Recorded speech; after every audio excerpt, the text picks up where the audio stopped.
Here's the deal. This video is in response to another video that has the exact opposite premise and a similar, but I would argue somehow way more clickbaity thumbnail and title. Full disclosure though, I did not watch that video. The thumbnail made me mad and I decided I didn't need that kind of negativity in my life. I wish that I could bake a cake made out of rainbows and smiles and we'd all eat it and be happy. I'm going to give you hopefully a way more succinct video explaining why I, a die-hard Wheel of Time book fan who has read all of the books, enjoyed the Wheel of Time show on Amazon Prime, and why I believe that it was, in fact, a very good show. Here's how I'll go about it. I'll talk about the plot, the characters, the quality, and the understanding of the source material. This video will only contain spoilers from the Wheel of Time Season 1. Topic number 1, the plot. I maintain that the broad brushstrokes are the same from the books to the show, and I'm going to use the monomyth, aka the hero's journey, popularized by Joseph Campbell, to illustrate this point. Campbell used the monomyth to analyze and compare religions. In his famous book from 1949, The Hero with 1,000 Faces, he describes the narrative pattern as follows. The departure, which involves the call to adventure, refusal of the call, supernatural aid, the crossing of the first threshold, and the belly of the whale. There's more, but I would argue that the first season of The Wheel of Time, as well as the first book, basically just involves departure. If that sounded familiar to you, The Lord of the Rings, especially The Fellowship of the Ring, is a great example of this, as is The Hobbit. Gandalf shows up, tries to get Frodo to leave. Frodo's hesitant. Eventually he goes. They end up having to cross the ferry. You see what I'm saying? Well, in The Wheel of Time, they get their call to adventure from Moraine and end up leaving Emond's Field.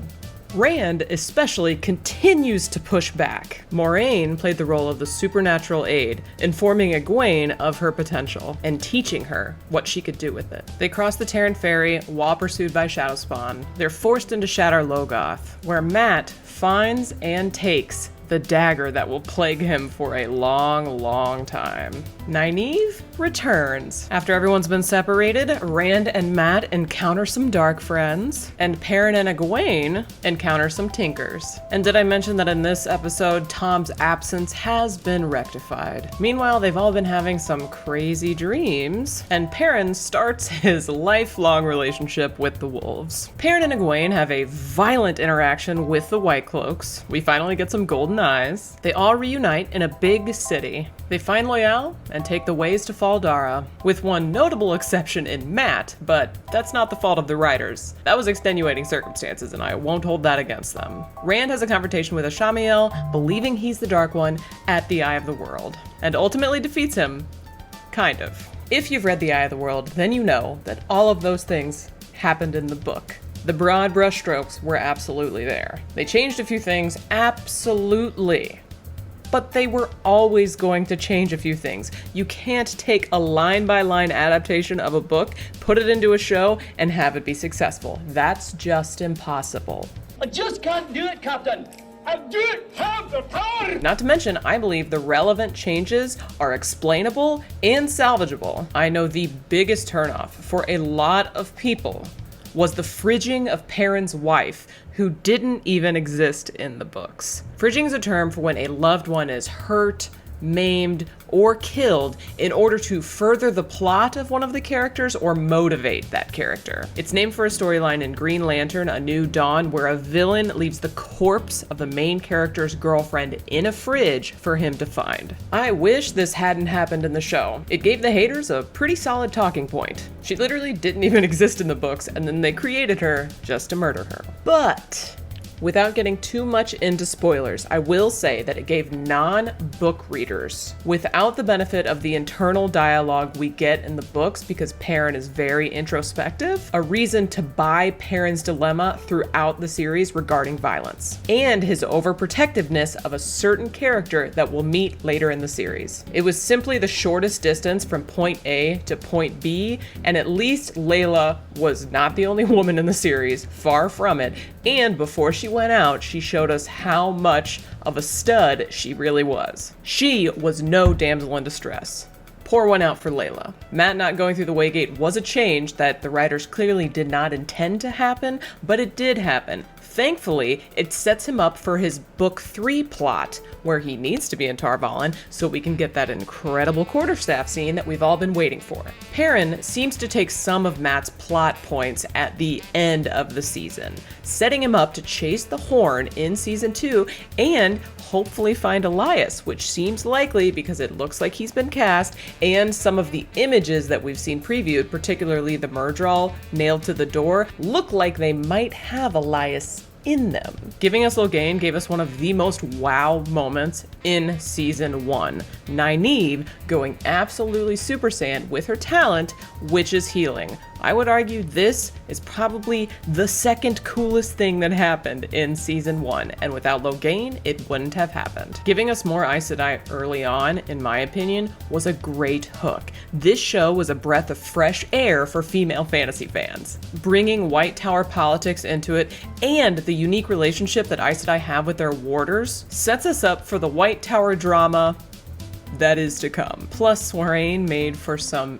excellent TV, especially given the 2 actresses that they landed for these roles. And Rand not blasting the Trollocs in Tarwin's Gap was 100% fine with me. At the end of The Eye of the World, the girls take a major backseat. In episode 8, Rand fought the existential battle, which is perfectly appropriate given what happens in the series. And the girls were at least able to lend their power to the fight instead of just sitting back. And in case anyone's worried about power creep, most of these women died, so I don't think we have to really worry about this being replicated. And we don't know how trained Amelisa was. She didn't get the shawl. That doesn't mean she didn't have any power or that she was completely untrained. Mat's a little darker.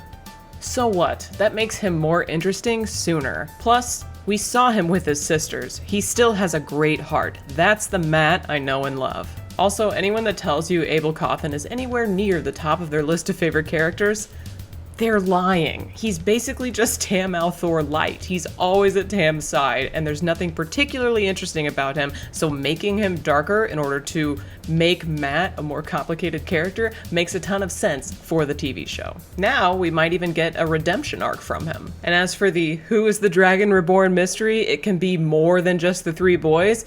I think that makes for great TV. It kept non-readers guessing, book cloaks angry, and it gave us a super fun reveal in episode 7. Book readers also got a little treat, Rand showing off his archery skills. He was shooting bullseyes once he came to terms with his fate. Feels like a nod to the flame in the void to me. And one last thing about the Dragon Reborn mystery, because I'm frankly tired of addressing the outrage about the fact that they made it seem like it could have been a girl. The idea that they might lose information, that prophecies might have been changed, misinterpreted, or mistranslated over thousands of years makes tons of sense. Not to mention, the girls not being ta'veren initially made me a little mad when I was reading the books, because it felt like it was setting the 3 boys up to be the main characters over everyone else. Eventually, with Nynaeve's growth and Egwene's growth, it became obvious that they were also main characters. Similarly powerful. Making all 5 ta'veren modernizes the show and doesn't make audiences wait to find out that the girls are just as important as the boys. And then the end, it gave us a hook. Season 2 is going to be bigger and better than ever because who the hell are these people? Book readers know. Book readers know. Moraine's been effectively nerfed, for now, yet another hook for season 2, and it skips ahead ever so slightly into book 2, giving us that hook that we're going to be chasing the Horn next season. Each of those things gave us something to look forward to for season 2. They added a little drama, and you know what makes for good TV? Drama. Now let's talk about the quality. First things first. Shut the F up about costuming. It was amazing. The White Cloaks, Swan, the Aes Sedai. Could people have been dirtier? I saw that as a critique. Sure, but I literally don't care because it was fabulous. And when people needed to look dingy, they did. Important question. If you had the one power, would you walk around with dirty clothes? Methinks no. I've also seen complaints about the CGI in the show, and yes, there were some scenes that they definitely could have done better, but we saw what they did with practical effects. The Trollocs looked awesome, as did the Fade. Episode 8 was not how anyone planned it, and I understand and accept that COVID played a huge role in that. Because the main conflict for me was easily at the eye, and that looked amazing and played really well in my opinion, I truly enjoyed episode 8 despite some weirdness at the gap. This is related to the character section, but let me reiterate that the acting was awesome. Egwene with the white cloaks, Isla, always. Everything Sophie Okonedo did was breathtaking. Rosamund Pike was everything. Daniel Henney was great, especially in episode 5. Zoe gave me full body chills throughout the season, especially in episode 4. Barney Harris was... well, he will be missed. Saying he was the comedic relief does not do him justice. Hamid is loyal. Say what you will about his hair and lack of ears. I want to see Perrin more, but I have faith that he'll get his chance to shine in season 2. And he did a great job in that scene in episode 1. Other than the fact that I think that the books followed the source material very faithfully as far as the big, broad brushstrokes go, I also think that it understood the source material very well. Shout out to Sara Nagamura. The Two Rivers Women's Circle initiation was clearly, for book readers, an allegory for channeling the one power. Sharp non-book readers might have picked that up if they paid attention to Moraine's lesson with Egwene in episode 2. It makes a lot of sense that Egwene picked channeling up so quickly because she's had practice, and it makes you wonder if this was some kind of ancient Manetheren tradition that was related to the ability to channel. Rand's existential battle in episode 8 is once again, I'll reiterate, a perfect sign of things to come for him. Rand's fight against the Dark One isn't just swords or the one power. It's philosophical. We get a lot of cool fights throughout the series. I'm sure Yosha will have his chance to shine in the battle department. Testing Rand in this way up front sets a great tone, and it sets us up for a callback later on when we get a similar confrontation, though it may be a while. And the relationship between these two, Soirain, is straight out of New Spring. A bond like that doesn't just go away unless the demands of the time force it to. And because Amazon doesn't have the same constraint that Robert Jordan was working with back in the day when he was writing these, I think this is the right route to go. Let's wrap this up by talking about the characters, shall we?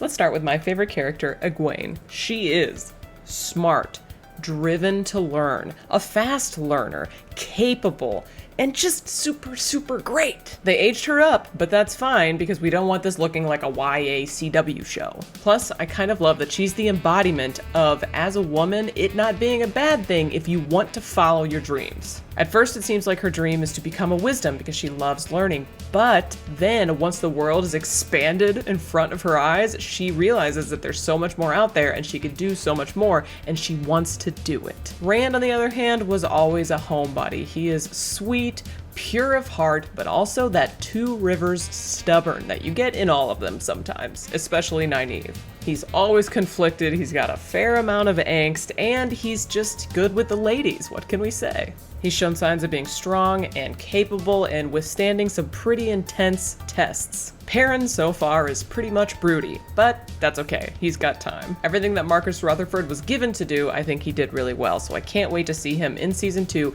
hopefully training with Elias and getting more wolfy as time goes on. I loved Barney Harris's Matt, I can't wait to see Donald Finn's Matt. Matt for me was the comedic relief, he was a little bit dark, I think he'll come back to the light pretty quickly because he's pure of heart in the end, and he showed that with his relationship with his sisters. Nynaeve is a badass, okay? She's just a badass. She always has been, she always will be. She's stubborn, she's aggressive, she hates the Aes Sedai. It all works. I think she's doing super well so far. She also cares so much about her people, she will literally risk anything in order to protect them. That is quintessential Nynaeve in the books and now in the show.